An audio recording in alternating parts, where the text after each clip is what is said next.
Hello everyone, Carol Ibbotson here from coolwool.net. I'm a knitwear designer and tech editor, and it's tech editing that I want to talk to you about today. I've been doing it for about 10 years and I'm passionate about getting more knitters involved so they can have a profitable business from their hobby, basically, because that's what I did. I turned it into a business. So what is a tech editor? That's the first question I get asked. Well, at the basic level, a tech editor checks a pattern from top to bottom in minute detail, more of which I'll mention later. The people that they work for, their clients, can be designers, yarn companies, magazines, book editors, and that's who I work for. I work for all of those people. So what do you do as a tech editor? Well, I'd like to group it together like in a group of 5 C's. The first C is correctness. You need to make sure that a pattern is correct, that it works mathematically, all the numbers add up, that it will produce the sizes required, and that means checking against the tension that's given and the lengths that are given. But it's not only checking the maths, you also need to check the written text and make sure it's grammatically correct. You need to check any charts and schematics to make sure that they're correct, but also that they match what it says in the pattern. So they have to match in both places. So that's the first C, correctness. There's a lot more involved in that, but that'll do for now. The second C is being consistent.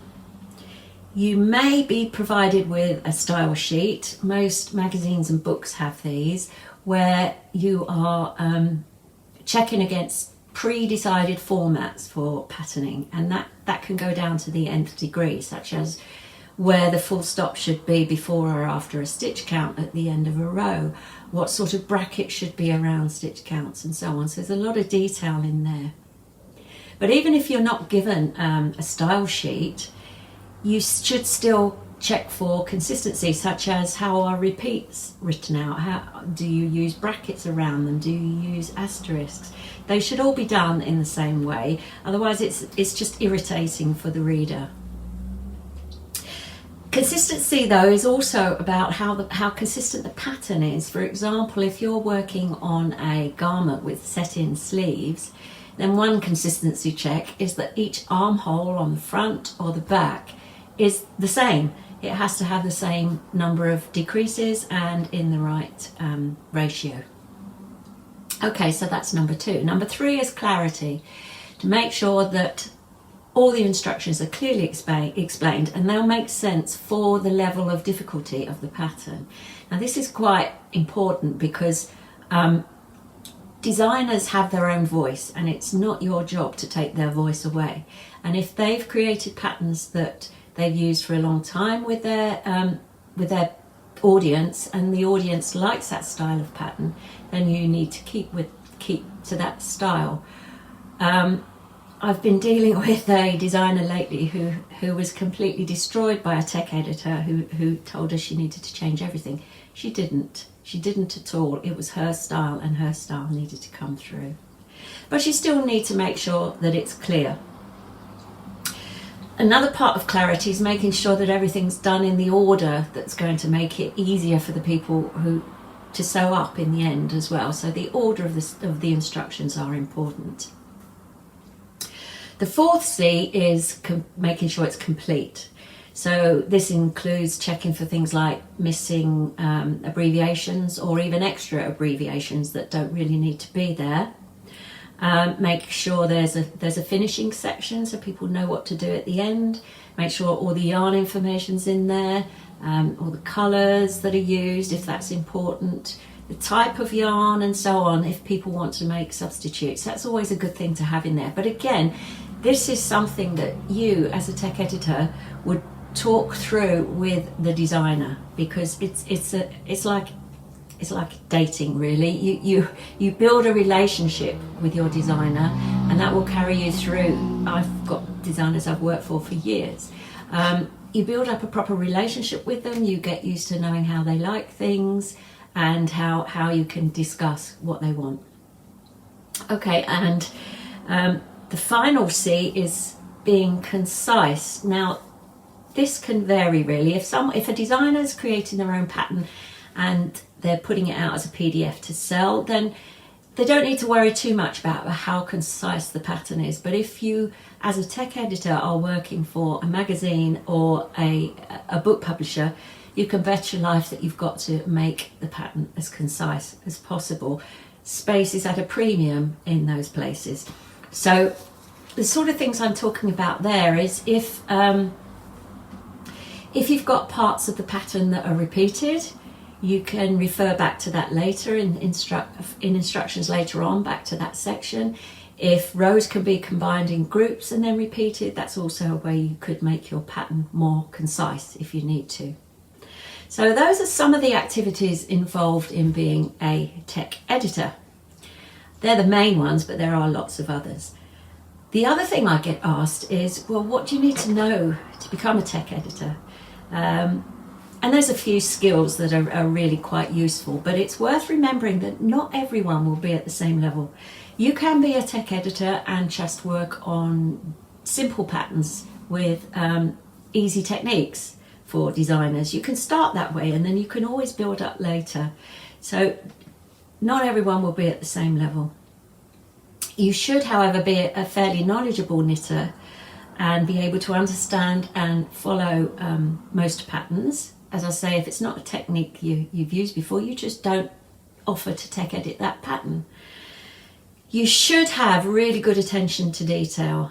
And what I was saying earlier about you go through a pattern in minute detail, and I really mean that. So you look for missing full stops, you look for missing commas, you look for where a comma should be, a semicolon, and all those sorts of things. Very, very detailed analysis is done of a pattern, as well as all the checking that you do. But if you've got a good attention to detail, then that's something you'll probably love doing. I mean, I spot errors all over the place, magazines, road signs. So if you're that sort of person, then you probably take to this industry. You do have to be happy with using basic math skills. You don't have to be a genius, but you do have to be happy doing arithmetic, and you can use a calculator. But in terms of maths, you will at times need to deal with multiple sets of numbers at the same time when you're dealing with different sizes. Now, nobody can keep those sorts of things in their heads, so you can either maybe use a spreadsheet if you want to, but it's not completely essential. Pen and paper is fine. Let me just show you the sort of thing I mean. Here's part of a check that I was doing for 9 sizes of a garment, and it looks like that says it is checking the back rows from the welt up to the armhole. So I was obviously doing something with rows, adding them up and then turning them into the centimetre equivalent to make sure that they were giving the correct length.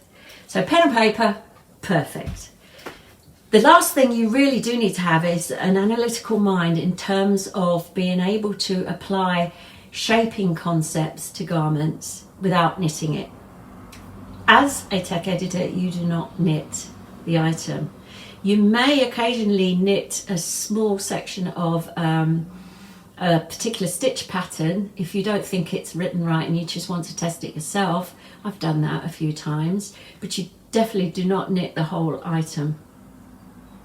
So you need to be able to visualise that everything's going to fit together properly. You know, the back and the fronts are all in the right place and you've got the neck in the right place. You'd be surprised at some of the things I've seen where that wasn't the case. So you need to have an analytical mind in that sense. Okay, now for a long time now, I've really wanted to set up a course to teach tech editors because there's a huge demand for it. I've got work constantly and have had ever since I started. And especially after COVID, more people have started working as designers. They're doing their own designs and they might not realise they need a tech editor, but the time will come when they do. So in that vein, I am running an introductory workshop in May. If you'd like to find out more, then you can go to coolwool.net /workshops, and you can register an interest so that I can contact you nearer the time so you could register for the course if you'd like to. You're under no obligation when you leave your name. I'm just collecting names so that I can contact them. So in case you didn't get that, that's probably back to front, so it's no good. coolwool.net /workshops. coolwool.net /workshops. Add your name to the list. And thanks to those who have registered already, I've had an amazing response, which I'm so chuffed about, because it seems definitely that a lot of you would like to find out more about this industry. And I'm excited to tell you about it. And I'm very excited that I'm going to be giving this workshop.